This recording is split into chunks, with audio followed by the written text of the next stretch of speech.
Hey guys, welcome to day 13 of our 13 days of Halloween series here at Polly's Paper Studio. This is going to be a Scrap Your Stash tag from all the bits and pieces left over from our previous projects, and I've just included a cute little vintagey image. That's the Tim Holtz paper dolls, and so let's make this together. So I've just cut a strip of black cardstock. This is 110-pound cardstock because I want it to be extra sturdy. It's 3 inches by 5 inches, and then I've nipped off the corners just to give it that iconic tag shape. So the first thing I want to put down is a neutral sort of background so that when I begin to layer all the other things on top, it's not going to look quite so messy and jumbled. I nipped the corners off too to match this, and then I took a black permanent marker and went around so that I could have a finished edge and the white core of that paper wouldn't show. So I'm just adding that to the top, and then I've got my first Halloweeny print to bring in. This is just a piece of scrap from my table while I was working on another project, but it was the perfect width for this, and I think I can include some washi tape and drive up that Halloween vibe even more. So this has just got some bats on it and some stars and moons, and I think I'm going to put it here. I'm leaving just a little room at the bottom because I have some other elements to include. So what I want to do is just leave enough to wrap around, and that will give it a finished edge and help it to be more secure, because of course washi tape isn't always super reliable. So I'm going to add that to the adhesive that I'm including for adding it to the tag, and so that is going to help keep all of that washi tucked around the back. So here we go, adding it to the bottom, and that completes the base of the card. I did add that marker to this as well because I did want all of those edges to be not having the white core showing. So I think what I want to do before I get too far is add this bit of twine. This is going to be for a hanger, and I'm just gonna hold that in place and bring in my tiny attacher that will secure that trim to the top. Okay, so what can we add that is very festive? Well, I've got this frame, and this is from Gypsy Soul Laser Cuts. This is the Filigree frame. I've finished it with a orange acrylic paint, and then topped it with some stickles in an orange too.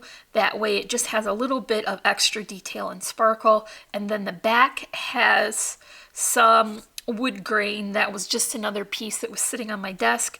I have included some spacers here. They're not very deep, but what they will do is help to hold up the edge of this, because I want to include a mailing tag right here. So that is going to take the place of the bulk of those spacers. So let's just add that mailing tag now with a little bit of hot glue. Place it there. Okay, so here is that frame, and I like it just a little bit more at the top. So this is the image I want to add, and it has a sitting orientation, so I know that I can bring that all the way over to this side and not have his little foot hanging over.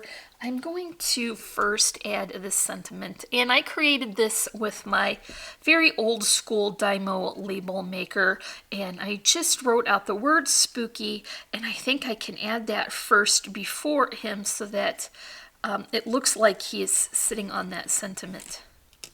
So I'm just going to put that here. It already has adhesive on the back. That is handy.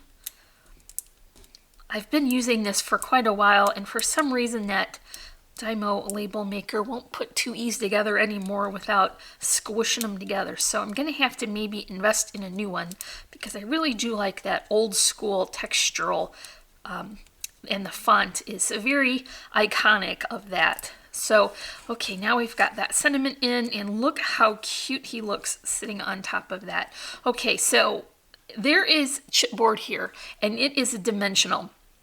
So I've gone in and added that spacer where he would need extra support in the center. And that way he's not going to bend or not be supported, and he will be nice and flat. And you want that for your finished tag so that it doesn't look like something squished it in the middle. The adhesive from those spacers will hold him nicely in place. Okay, for the bottom, I'm bringing in this piece of black lace, another item that was on my desk, and then I've got this chenille stem or pipe cleaner, whatever you call it, and I'm going to add that too, and that will be a nice layered effect for the bottom of this tag. So I want to add this, I think, with my tiny attacher again, because there just isn't a lot of gluing area to lace, and I want to make sure that this is very secure. I'm going to go ahead and do both sides and then clip off the excess that's hanging over the side, and that will help to give me a nice finished edge. I'm going to go back in later and add a piece of pattern paper to the back to finish this off. Okay, now I can add the chenille stem, and I am just going to use a little bit of hot glue and run that down the middle.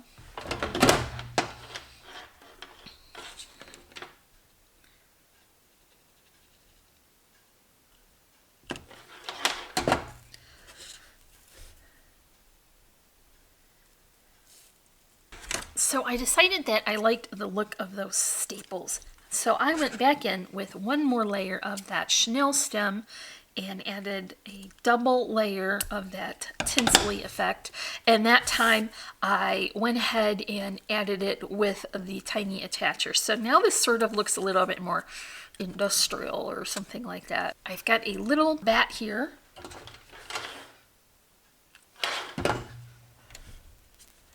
And I'm going to add that right here. I bent up the wings just a bit. And here is a bow. So that finishes off our tag and also our 13 days of Halloween series. If you enjoyed it, please leave me a comment and give me a like. As always, I'm wishing you a happy and productive day, and I thank you so much for watching. Bye.